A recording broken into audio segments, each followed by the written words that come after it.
we've been getting a lot of messages from you guys lately, and it seems like everyone's kind of freaking out about the same stuff, you know? Oh, yeah. Like how some people seem to be getting so rich so fast, Hmm. while so many others are just barely getting by. Yeah, for sure.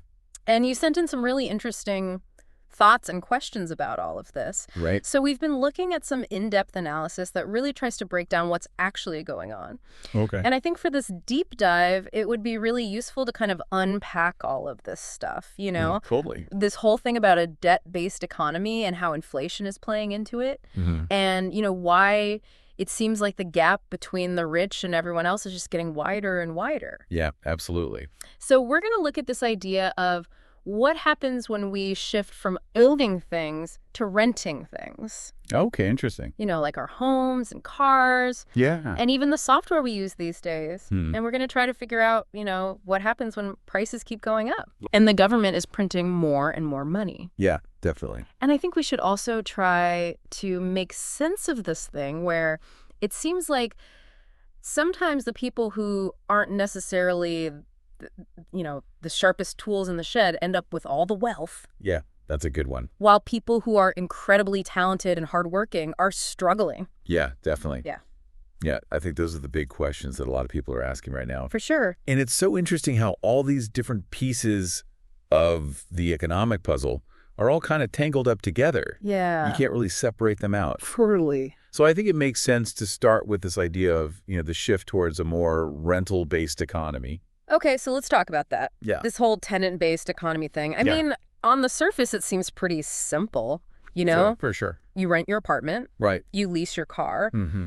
But the more you think about it, Yeah. the more you realize just how much of our lives are kind of structured around this idea of renting now. Right, exactly. And what we've been reading is that when we stop owning things Okay. and we start renting everything, instead it creates this constant stream of income for the people who own those assets. Yeah, totally. Like think about landlords or the big software companies. For sure, yeah. Instead of you buying a house or a car or a piece of software, Right. you're basically just making payments forever. Mm-hmm. You're stuck in this loop. Yeah, exactly. And you never actually own the thing. Yeah, and that money you're paying every month, Right. it's just gone. It's just disappearing. Yeah, it doesn't really help you build any long-term wealth. Right. Like owning something would. Yeah, and you see this everywhere now, right? It's true. Yeah, I mean, we're subscribing to streaming services, Mm-hmm. leasing our cars. Yeah. Some people are even renting their furniture now. Wow. It feels like we own less and less stuff these days. It's interesting, right? And the analysis we've been looking at says that the companies that really benefit from this are the ones that have a monopoly. Oh, yeah. Or near monopoly in their industry. Right, because they can basically control everything. They have all the power. Yeah, exactly. If they own all the assets and people have no choice but to rent from them. Yeah, they get to set the prices. Exactly. They can charge whatever they want. Pretty much. And that brings us to this whole concept of artificial scarcity. Oh, yeah, that's a tricky one. I know it sounds a little bit like a conspiracy theory, Right? but the example they used in the analysis about real estate was really eye-opening. Okay, what was it? It talked about these big investment firms that are coming in and buying up huge amounts of housing. Oh, wow. And that obviously limits how much housing is available for regular people to buy. Right. So fewer people can own homes. Exactly. And when that happens, the demand for rentals goes up, Mm-hmm. which means landlords can charge higher rents. So it's not that there's a shortage of houses. Right. It's more like they're being bought up and taken off the market. Yeah, and then rented out. Interesting. So it kind of creates this artificial shortage. Yeah, I see what you mean. Which drives up prices for everyone. And the people who benefit are the ones who own all the houses. Exactly. It makes sense, but it's kind of messed up. Yeah. And it makes you wonder how even people with good jobs and decent salaries can feel like they're falling behind. That's a good point. They're making good money, Yeah, but everything costs so much. right. Like rent is so expensive. Exactly. And then you've got all these subscription services. Yeah, for everything these days. So even though they're earning a decent income, Mm. it's like they're stuck on a treadmill. Yeah, they can't get ahead. And then you factor in things like automation and AI. Oh, yeah, that's another big one. And the analysis suggested that if these technologies end up replacing a lot of jobs, Okay. but those workers don't benefit from the increased efficiency and lower costs, Right. then it could actually make this whole tenant-based economy even worse. How so? Because companies will be making more profits, Right. but that wealth won't necessarily trickle down to the workers. I see, yeah. So you could end up with a situation where even more people are forced into this cycle of renting and subscribing. Because they can't afford to own anything. Exactly. That's a scary thought. Okay, so we've talked about the shift towards renting and how that gives more power to the people who own the assets. Right. Now I think we need to talk about the debt-based economy. Yeah, definitely. And how inflation and money printing fit into all of this. For sure. Because what we've been reading is that inflation isn't this neutral force. Okay. It actually creates winners and losers. Interesting. So, for example, when prices go up, people who own assets like real estate or stocks, right. they actually benefit. Their assets become more valuable. Exactly. But if most of your wealth is in cash savings, yeah, then inflation actually hurts you. Because your money buys less. Right, your purchasing power goes down. I see, yeah. They had this really striking example in the analysis. What was that? Let's say you have $50,000 in savings. Okay. And someone else has a house worth $500,000. And then let's say there's 10% inflation. Okay. Your $50,000 in savings is now worth less. Right, because everything costs more. Exactly. But the house is now probably worth closer to $550,000. Wow. So the person with the house actually gained money? They gained $50,000 just because of inflation. That's crazy. And then there's this whole issue of how debt works so differently for the wealthy versus everyone else. Yeah, debt can be a good thing or a bad thing. It depends. Right. For wealthy people, debt is often a tool for investment. Okay. They can borrow money at really low interest rates. Right. To buy assets that they expect will go up in value.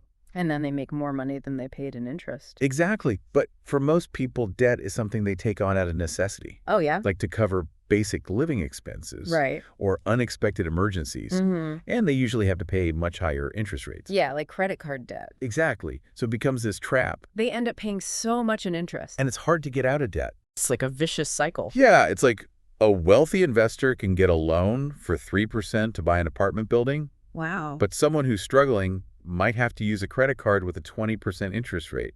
Just to buy food. Yeah, just to get by. That's so unfair. And then there's the whole thing about how governments respond to recessions and stuff. Oh, yeah, like stimulus checks and stuff. Exactly, or quantitative easing. Right, where they basically print more money. And the analysis we looked at said that this tends to benefit the wealthy the most. Really? Because when all this new money enters the economy, it doesn't go to everyone equally. Right. It usually goes into the financial system first. Okay. Like banks and the stock market.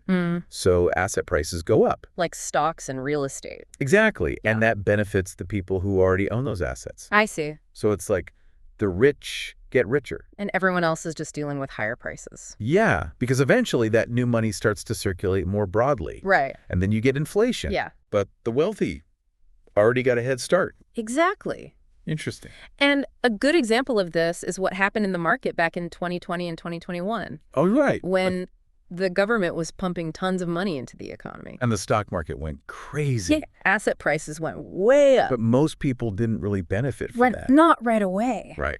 And then you've got these big companies, the ones with a lot of market power, and they're often using inflation as an excuse to raise prices even more. Oh, wow. So it's not just that their costs are going up. Right. They're actually increasing their profit margins. So they're taking advantage of the situation? Yeah, they're basically exploiting inflation to make even more money. And because they're so big, people don't have many other options. So it's like this self-reinforcing cycle. The rich get richer. And the poor get poorer. Yeah, it's a tough system to break out of. Okay, so we've talked about renting and debt and inflation and how all of these things are kind of working together to create this wealth gap. Right.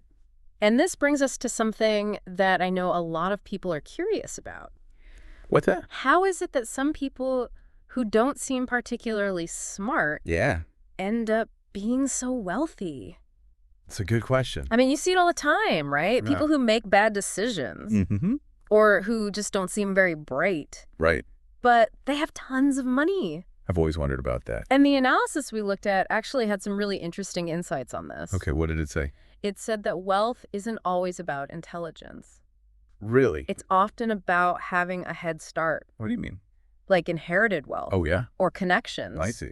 So even if you're not the smartest person, right, if you start out with a lot of money, Yeah. or you know the right people, Mm-hmm. you have a huge advantage. Because you can take risks. Exactly. And even if you make mistakes, Yeah. you have a safety net. You can afford to fail. Yeah, right. And that allows you to make investments that other people can't. I see. And it also goes back to what we were talking about earlier. About debt and inflation. Exactly. If you already have assets, Yeah. you can use debt to buy more assets. And then those assets go up in value because of inflation. So it's like a snowball effect. Your wealth just keeps growing. And the analysis also talked about how sometimes taking big risks can pay off. Even if the idea isn't that great. Yeah, they even use this term failing upwards. What does that mean? It means that even if you fail, Yeah. if you have the right connections and resources, Right. you can often bounce back. Like you don't really suffer any consequences. Yeah, and sometimes those failures can actually lead to even bigger opportunities. That's crazy. And the analysis also made this really interesting point. What was that? It said that sometimes it's more about controlling the game itself Oh, interesting. than being the best player. What do you mean? Like if you own the casino, Yeah. you don't have to be good at gambling. You already have all the money. Exactly. I like that analogy. So it's not always about being the smartest or the most talented. Right. It's about having power and influence. And controlling the resources. Yeah.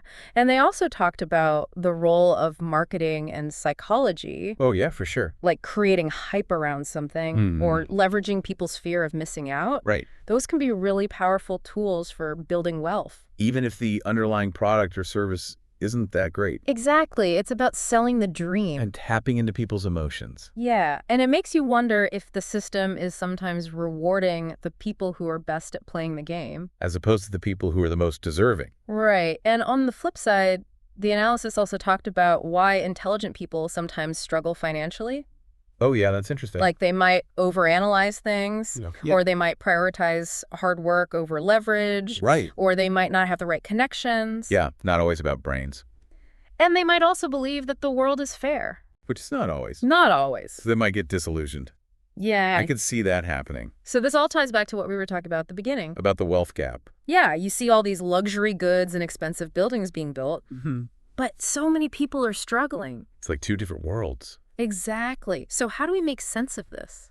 It's confusing, right? And the analysis basically said that the key is to understand that this increased wealth we see Yeah. isn't actually spread out evenly. Right. It's concentrated among a small group of people. Exactly. It's the corporations and the people who own lots of assets. Who are benefiting from inflation and low interest rates. Exactly. So they can afford to buy all those fancy cars and apartments. But the average person isn't seeing those benefits. Right. They're just dealing with the higher prices. And getting squeezed. And the real estate market is a perfect example of this. Okay. Because when big corporations and investors buy up all the properties, Yeah. it drives up prices for everyone. And makes it harder for regular people to buy homes. Exactly. So more people are forced into renting. Which benefits the landlords. And then you've got the impact of monopolies and automation, which are eliminating jobs in some sectors. And creating low-wage jobs in other sectors. So the middle class is being squeezed from both sides. They're losing good-paying jobs. And the jobs that are available don't pay enough. It's a tough situation. So it's like the system is designed to keep people trapped. In debt and low-wage jobs. Yeah, it's hard to save money. Especially with inflation. And it's hard to get ahead. If you don't already own assets. Okay, so we've talked about all the problems. Yeah. But the analysis also offered some potential solutions. Oh, good. The main piece of advice was to focus on owning assets. Instead of just relying on your job. Exactly. But how do you do that if you're already struggling? That's the big question. Right. But the analysis said that even small steps can make a difference. Oh. Like investing in fractional shares of stock. Or developing a skill that you can use to generate income. Like a side hustle. Yeah, exactly. So you're not just trading your time for money. Right. It's about becoming an owner. Even if it's on a small scale. And the analysis also had some interesting ideas about how to make money in this kind of economy. Oh, yeah. What were those? Well, they talked about targeting the luxury market. Okay. Because even though a lot of people are struggling, Yeah. there are still plenty of people who have money to spend. The wealthy. Right. And they're willing to pay a premium for high-quality products and experiences. Makes sense. And they also talked about providing essential goods and services. Oh, yeah, like food and energy. Exactly, because people always need those things. No matter what the economy is doing. And finally, they talked about investing in assets that generate passive income. Like rental properties or dividend stocks. Yeah, because those assets can provide a steady stream of income. Even if you lose your job. So the key takeaway is that even though the economy is changing, money is still flowing.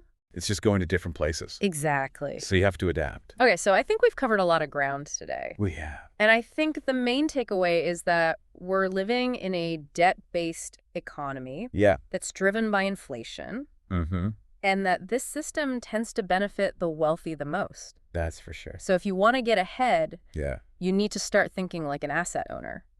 Even if you're starting small. Exactly. It's about taking control of your finances. And building a more secure future. Yeah, I like that. So this brings us to our final question for you, the listener. Okay. What's one small step you can take today Right now. to start acquiring assets? Anything no matter how small. It could be buying a single share of stock, Or starting a small side business. or even just learning a new skill. Yeah, anything that can help you build wealth. That's something to think about. Definitely.